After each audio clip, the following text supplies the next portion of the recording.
Hello everybody, welcome back to the table. My name is Devin. And I'm Liz. And we are Board Game Hype. Hype. Today we are going to be previewing the game Slash and Spells by Burning Forge Games, designers Steven Schwartz and Floyd Liu. I apologize. Full disclosure, we are working with them a little bit in marketing promotions, so take everything you hear with a grain of salt. However, you probably won't need to though. You probably don't need to. It's a fantastic game. I do like salt though. I mean, it helps with the flavor. Would you like some? Ha! Nice. She's gonna go ahead and start with some flavor text. Okay.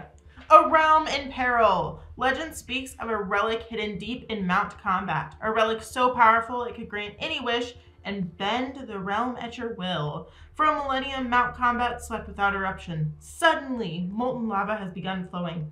Within it, relics of great power emerged unexpectedly into our lands. Heroes from every corner are drawn into the center of the battle to claim the relics and wield unimaginable power. Choose your hero! Dun, dun, dun. Slash and Spells is a hero building battleground. Embody your legendary hero and grow unique abilities using magical relics found across the realm.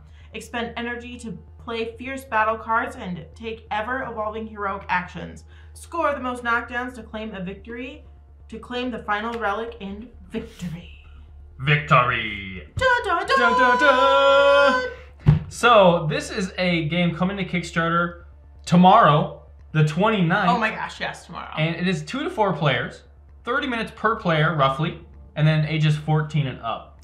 So, let's just go all about this game. So, as everything you see here is going to be in the base pledge, aside from Valdath, which is an acrylic standee that's actually going to be in the deluxe pledge, I believe. So, yeah, we don't want to take them off too much. I got him. He's okay, good. You got him. Cool. So, let's go ahead a little bit and tell you about what you're going to be seeing in the campaign.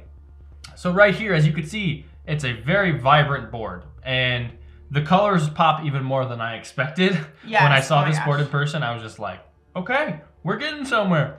You're going to get a lot of relic cubes, which is what these little cubes are of different colors. It's going to be orange, red, yellow, blue, and green for some special abilities. White and black. And silver. As well as, there's going to be 6 hero cards. You want to pick those up? I would love to. And show the people?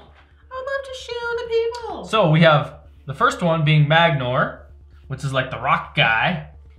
We have Nadara, the Storm Witch. Halford, the King's Sword. Oh, I like that. Halford, the King's Sword. Then we got Risha, the Wild. And then as we have the 2 set up, we have Kotoko, the Nightblade, and Felofar, Warlock of Balhazar. That's a word. That is a mouthful. So what's cool about this game is they call it a hero building battleground because essentially throughout the game, you're going to be collecting these awesome relic tokens and slotting them onto your board in the relic paths over here. It's kind of like a skill tree, if you know what that is. You probably don't. You haven't played a lot of games with skill trees, but not really. Okay, so it's essentially a tree of new skills you can unlock over time by adding resources. Building and growing. Like you're building. So you're going to slot those in, and as you do that, you get more and more powerful. And you have, on the left side, you have hero sheets, which is very similar to if you've played Dice Throne, where they have hero leaflets, and they have certain special abilities that you can do. It's very similar to that. I really like this aspect because it adds replayability, and characters are very asymmetric. They all have their own flavor, own style, and everything. But they still feel balanced. Oh yeah, 100%. And what's cool about that is, even on the back side, they show difficulty levels. So if you want a beginning character, you would go ahead and pick Kotoko, because she is only a 1-star. Now, if you wanted to pick Risha, they're looking like 1, 2, 3, 4, 5 stars. So it's a lot harder to probably play as a character. Yes. So throughout the game, you're going to be moving around the board, collecting relic paths just like this, slotting them onto your board, and facing encounters. So there's actually going to be a thing called encounters in the game. So when you hit one of these little encounter tokens, you're going to flip over the top card, and then you're going to either defeat this card or slot it next to you as a curse. And that curse continues to happen until you defeat it next time. Then we have a deck of item cards. And item cards look just like this. When you take an item card, they're going to do certain powers and abilities. Yeah. Like Icarus Wings, you're going to move yourself or a teammate up to 2 spaces. So, you know, you can use that whenever you want on your turn and whatnot.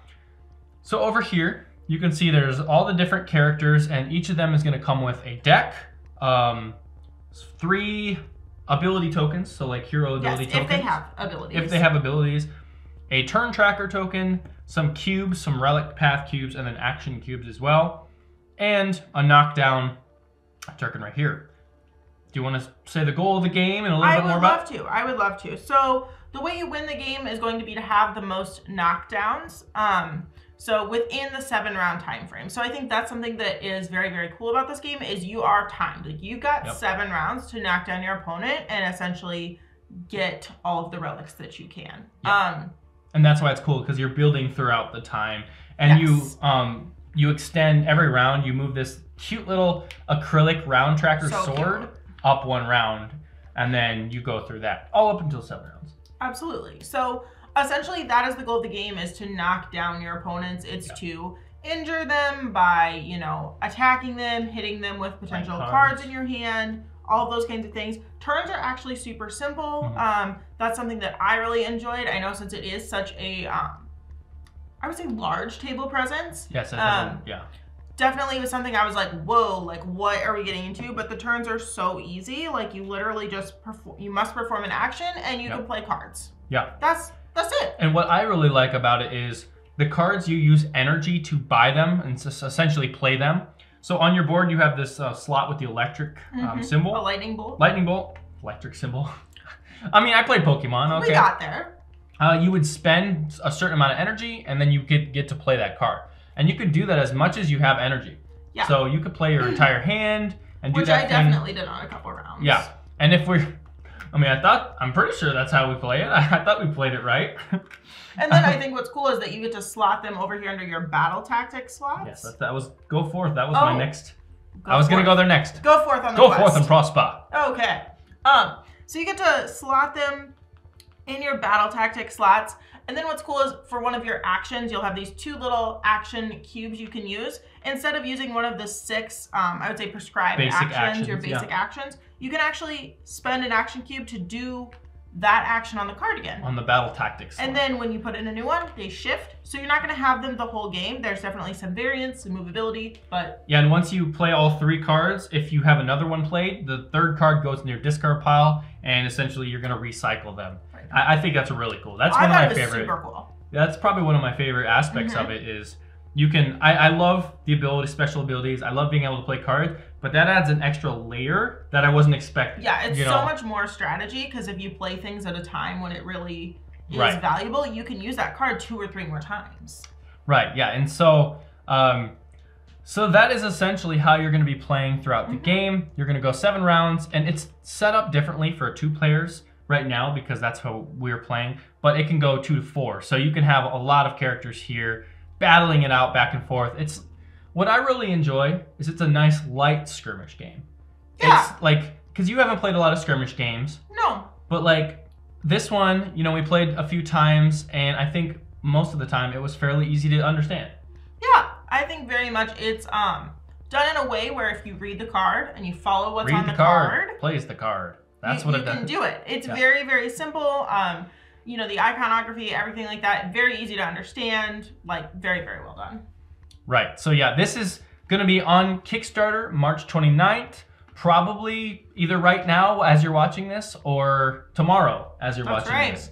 So, do we have anything else to say besides I will put a link on the top of the Kickstarter or in the description below for the Kickstarter link, and then I'll probably put the Kickstarter page right now on the video. So, I would say otherwise, the only thing with this for me, it's a light skirmish game, like you said. So someone like me who doesn't necessarily play games like that nearly as often, it is a great purchase. Like for someone who's newer into hobby board gaming, very much into hobby board gaming like you are, I think it had elements for both of us, so we both had a really good experience. Yeah, I think the light movement of the board, plus just the simplicity of, oh, you have to spend 3 energy, you play this? Okay, cool, we did that. And then whereas me, I like the skill sets. I love being able to trigger certain things and all that stuff. So that is going to be Slash and Spells by Burning Forge Games. I don't know why I can never say that. Slash and Spells. My name is Devin. And I'm Liz. We are BoardGameHype, and we really hope you check out the Kickstarter tomorrow or now for Slash and Spells. How are we signing off? Let's slash each other. All right. 3, 2, 1. Shaw! Ow! Ow! That was a good. Bye, folks.